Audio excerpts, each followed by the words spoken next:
Bonjour à tous, alors aujourd'hui c'est un nouvel épisode d'exposition miniature et je vais vous montrer la deuxième partie de la grappe de la boîte Italeri sur l'infanterie française, la référence 6066, avec les 8 dernières figurines de cette grappe. Donc ça sera la deuxième vidéo sur ce sujet. Il y en aura une troisième et dernière puisque j'avais pour consigne dans cette commande de peindre la dernière grappe aux couleurs d'un régiment étranger. Donc pour le moment je vous dis rien, vous verrez avec la vidéo sous quelle nation j'ai peint cette dernière grappe. Alors ici c'est les 8 dernières de la seconde grappe, donc d'un régiment français. Alors restez bien jusqu'à la fin de la vidéo parce que les figurines les plus importantes de cette grappe, l'état-major, je vous les montre à la fin. Alors voilà le premier.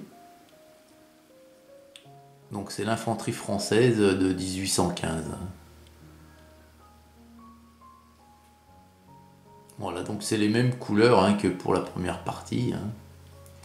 Et c'est vraiment de très belles figurines. C'est de la belle gravure comme je vous l'avais dit. Donc voilà pour le premier. Hop. Le second, ça va être une figurine en position à genoux en train de tirer, vous voyez. Alors les boutons des revers de veste, des manchettes, etc. Alors j'ai suivi le conseil de Gilles de la chaîne Ramius. Je l'ai fait avec un cure-dent et foi ça va pas trop mal. Parce que c'est vrai qu'avec le pinceau c'était un petit peu galère. Hop. Voilà, giberne, havre-sac, manteau roulé ou capote, je sais pas. Et le petit four aux baïonnettes sur le côté. Voilà pour le second. Le troisième c'est à peu près le même sauf que lui ne tire pas. Il est juste en position avec son fusil et sa baïonnette brandie à l'avant.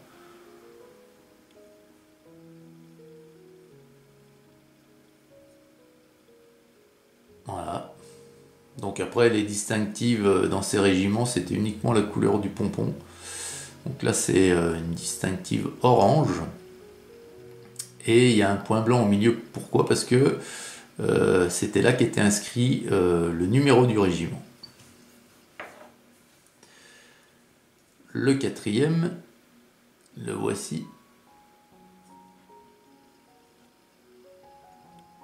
C'est vrai qu'Italeri faisait de la belle figurine. Voilà, et ce sont tous des fusiliers ici. On les reconnaît notamment à leur giberne où on a le N de Napoléon dessus. Si c'était des voltigeurs, ils auraient eu non seulement des épaulettes, mais aussi sur la giberne un cornet. Et si c'était des grenadiers, ils auraient eu une grenade sur la giberne avec également des épaulettes. Le cinquième,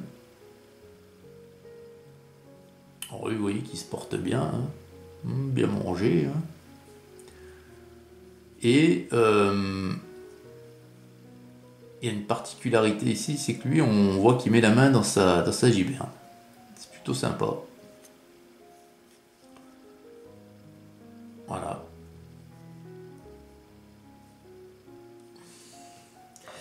Et là, on va attaquer l'état-major. Donc le premier, c'est le tambour. Alors, le tambour, il y a un petit peu de différence au niveau de l'uniforme. Vous voyez que sur les manches de sa veste, il y a des chevrons. Alors ce sont des chevrons blancs et il y avait des marques rouges encore dessus. Donc à cette échelle, c'est pas bien évident, mais enfin j'ai essayé d'en faire quelques-unes. Sinon, les couleurs sont les mêmes.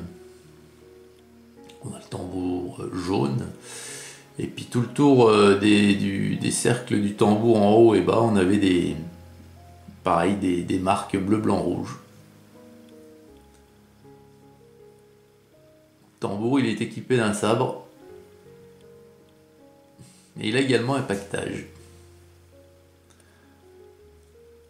Ces deux baguettes. Voilà pour le tambour. Le porte-étendard, le voici. Alors, le porte-étendard, lui, toujours pareil, hein, c'est le même équipement. Donc, il a une veste complète, par contre, qui est toute bleue. Il a, au niveau des boutons de manchette, il a, au niveau également des épaulettes, il a une je sais plus comment ça s'appelle, là, cette plaque, un haut de col, ou qu'ils ont juste sous le col, doré. Voilà. Tout comme les galons, l'épaulette et le tour du haut du shako. Voilà. Également sabre, hein, bien entendu. Et il a son drapeau posé à ses pieds. Donc voilà, bleu, blanc, rouge. Hein. Normalement, il y a des écritures dessus, mais bien sûr là, elles n'y sont pas. Elles ne sont pas gravées. Hein. Mais en plus, le drapeau est quand même vachement plié, donc ça aurait pas été évident d'essayer de signifier quoi que ce soit là. Et puis enfin, le dernier, c'est l'officier. L'officier qui est toujours aussi joli. Hein. J'aime beaucoup les officiers qui font Italérie. Donc lui, voilà, donc bottes en cuir. Bottes en cuir. Il a le revers de ses bottes en cuir rouge. Donc sabre tiré au clair. Le fourreau dans l'autre main. Veste bleue. Col rouge. La fameuse plaque dont j'ignore le nom, vous allez me le rappeler hein, pour les passionnés. Les épaulettes dorées. Derrière également tout doré. Et les boutons également de sa veste sont dorés, tout comme les boutons de manchette. Voilà. Donc voilà les amis. Avec ces 8 là, j'en ai fini donc des 2 grappes aux couleurs françaises. Et je vous invite à ne pas louper la prochaine vidéo sur le sujet. Hein. Ça sera l'épisode d'exposition miniature suivant, qui va donc concerner la dernière grappe que j'ai peint aux couleurs d'un régiment étranger. Voilà. Alors j'en profite pour vous dire ici que si vous êtes intéressé par une mise en peinture de vos figurines, vous pouvez me contacter à l'adresse mail qui s'affiche ici et je vous donnerai tous les renseignements, mes tarifs, les délais de réalisation si vous êtes intéressé par faire peindre une de vos unités préférées. Voilà. Je vous mettrai également l'adresse en description de la vidéo. Voilà, écoutez, dites-moi ce que vous en avez pensé de ces figurines, de la peinture. Donnez-moi comme d'habitude le vocabulaire qu'il me manque. Et puis on se retrouve très prochainement pour une prochaine vidéo. Très très bonne journée à vous tous. Salut!